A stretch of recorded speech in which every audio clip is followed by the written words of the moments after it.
तो guys welcome back to SM financial. तो चलिए मॉर्निंग अपडेट देख लेते हैं। तो करंटली बिटकॉइन जो है 30,000 के ऊपर ही सस्टेन होने की कोशिश कर रहा है। तो यहाँ पे हम लोग पहले मंथली कैंडल देख लेते हैं कि मंथली कैंडल किस तरीके से दिखाई दे रही है। ठीक है, तो यहाँ पे देखिए लास्ट टाइम अगर आपको पता होगा कि ये वाली जो मंथली कैंडल ये मतलब एक डॉजी की तरह काम करती थी। ठीक है, लेकिन अभी देखिए यहाँ पे हल्की सी बॉडी निकल के आई है। तो यहाँ पे अगर मैं स्ट्रॉन्गेस्ट रेजिस्टेंस की बात करता हूँ तो यहाँ पे क्लोजिंग वाले देख लेते हैं हम लोग स्ट्रॉन्गेस्ट रेजिस्टेंस। ठीक है, वो यहाँ पे कुछ इस तरीके से। तो यार देखिए, तो ये वाली क्लोजिंग, उसके बाद ये वाली क्लोजिंग, और यहाँ पे देखिए करंटली मार्केट यहाँ पे। तो हो सकता है कि आने वाले दिनों में, ऐसा नहीं कि कल ही आएगा या परसों ही आएगा, लेकिन इन सारे स्ट्रैटेजी के हिसाब से, इन सारे एनालिसिस के हिसाब से तो मुझे यही दिखाई दे रहा है कि यहाँ पे बीच में किसी भी प्रकार का स्ट्रॉन्गेस्ट रेजिस्टेंस नहीं है। और फाइनल जो रेजिस्टेंस निकल के आ रहा है मार्केट के लिए वो कौन सा निकल के आ रहा है, लगभग यहाँ पे मतलब 34,900 राउंड फिगर, मतलब 35,000 का यहाँ पे क्या निकल के आ रहा है, रेजिस्टेंस निकल के आ रहा है। तो हो सकता है कि मार्केट आपको जो है यहाँ पे 35,000 आते हुए दिखाई दे सकता है। अगर मैं यहाँ पे स्ट्रैटेजी के हिसाब से देखता हूँ तो स्ट्रैटेजी के हिसाब से भी मुझे कौन सा लेवल शो हो रहा है, यहाँ पे वही लेवल शो हो रहा है जहाँ पे ये क्लोजिंग टू क्लोजिंग शो हो रहा है। यानी कि 35,000 मार्केट टेस्ट करने की प्रोबेबिलिटी यहाँ पे ज़्यादा से ज़्यादा दिखाई दे रही है। सेकंड, यहाँ पे देखिए बड़े बड़े कैंडल है तो बीच में ऐसा कोई रिजेक्शन कैंडल नहीं है, सीधा रिजेक्शन कैंडल यहाँ पे आ रही है, यहाँ पे आ रहा है। तो हो सकता है कि यहाँ पे जरूर आने की प्रोबेबिलिटी हो सकती है।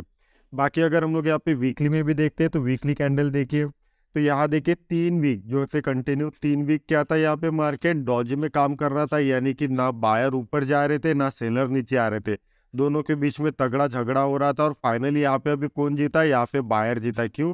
क्योंकि यहाँ पे तीनों डॉजी का जो है हाई ब्रेक हो चुका है। अब बात आती है क्लोजिंग की, क्योंकि क्लोजिंग को अभी 2 दिन बाकी है। तो क्लोजिंग अगर यहाँ पे बुलिश की तरह होती है तो फाइनली हमारा जो लेवल है 35,000 का मार्केट इजीली टेस्ट कर देगा। ठीक है, बाकी अगर 4 घंटे में देखते हैं तो देखिए आपको टॉप पर कभी भी बाय नहीं करना है। अगर मार्केट थोड़ा डीप देता है, हमेशा याद रखिए, अगर मार्केट गिरता है और हम लोग बुलिश में है तो आपको बाइंग के बारे में ही सोचना है। तो जो डीप आ रहा है इसका मतलब ये नहीं कि मार्केट गिर रहा है।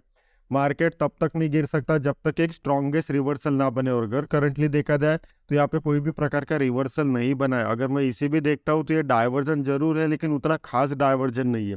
उसी प्रकार अगर वनडे में भी देखते हैं तो वनडे में भी कोई डाइवर्जन नहीं बना है।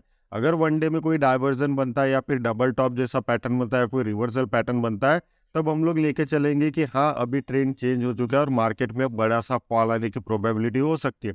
लेकिन करंटली ऐसी कोई भी सिचुएशन मुझे यहाँ पे दिखाई नहीं दे रही है। सेकंड चीज़ देखेंगे तो यहाँ पे रेंज था, रेंज ब्रेकआउट हुआ, काफ़ी अच्छे तरीके से यहाँ पे पंप हुआ। और काफ़ी दिनों से मैं आपको यही बताने की कोशिश कर रहा था, जब इथरम में रेंज ब्रेक हुआ था तब भी मैंने आपको कहा था कि इथरम में जिस तरीके से रेंज ब्रेक हुआ है उसी तरीके से यहाँ पर भी बीटीसी में रेंज ब्रेक हो सकता है। और फाइनली देखिए वही हुआ कि यहाँ पे रेंज ब्रेक हुआ और काफ़ी अच्छा यहाँ पे मूवमेंट निकल के आया। तो अब देखिए यहाँ पे एक रिटेस्ट हो सकता है। तो अगर मार्केट यहाँ पे गिरता है तो काफ़ी अच्छी बात होगी। क्यों? क्योंकि ये जो रेजिस्टेंस था अभी तक मार्केट ने इसे एक बार भी टेस्ट नहीं किया है, जैसे इथरम में टेस्ट करता है ना मार्केट। तो यहाँ देखिए, यहाँ क्या दिखाई दे रहा है कि जब इथरम ने यहाँ पे रेंज को ब्रेक किया था तो ब्रेक करने के बाद देखिए मार्केट ऊपर भागा और उसके बाद देखिए फिर से वहीं पे आया। तो जो रेजिस्टेंस था वही क्या बन गया था, यहाँ पे सपोर्ट बन गया था। तो सेम चीजें यहाँ पर भी हो सकती है कि जिस तरीके से यहाँ पे मार्केट ने अभी रेंज ब्रेक किया है तो वही रेंज क्या हो सकती है, अभी यहाँ पे सपोर्ट का काम हो सकती है। तो अगर आपको डीप मिलता है तो काफ़ी अच्छी यहाँ पे बात निकल के आ सकती है। अब बात कर लेते हैं इथरम के बारे में, क्योंकि इथरम काफ़ी ज़्यादा बुलिश है और जैसा कि आपको पता है कि इथरम भागते ही जा रहा है, भागते जा रहा है। और कई बार मैं इसके बारे में भी आपको अलर्ट कर चुका हूँ। जब यहाँ पे ब्रेकआउट हुआ था तब भी आपको बताया था कि इथरम ने ब्रेकआउट किया है। जब मार्केट ने यहाँ पे सपोर्ट रिस्पेक्ट किया था तब भी आपको बताया कि इथरम ने जो यहाँ पे सपोर्ट को रिस्पेक्ट किया है। तो आपने काफ़ी अच्छा यहाँ पे मुनाफा बनाया होगा और काफ़ी अच्छा यहाँ पे बाउंस हुआ है।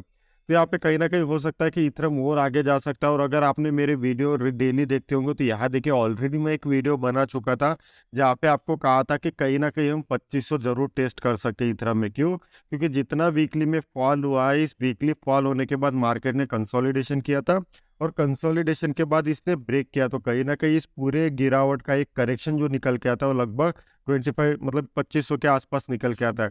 तो हो सकता है कि आपको जो इथरम आने वाले दिनों में 2500 के आसपास भी दिखाई दे सकता है। बाकी जो भी अपडेट रहेंगे मैं अपने टेलीग्राम ग्रुप में डाल दूंगा। तो आशा करता हूँ आज की इस वीडियो में आपने काफ़ी कुछ सिखाऊंगा। अगर आप ऐसे और भी वीडियो चाहते हैं तो चैनल को लाइक करें, सब्सक्राइब करें और साथ ही बेल आइकन को भी क्लिक करें। Thank you.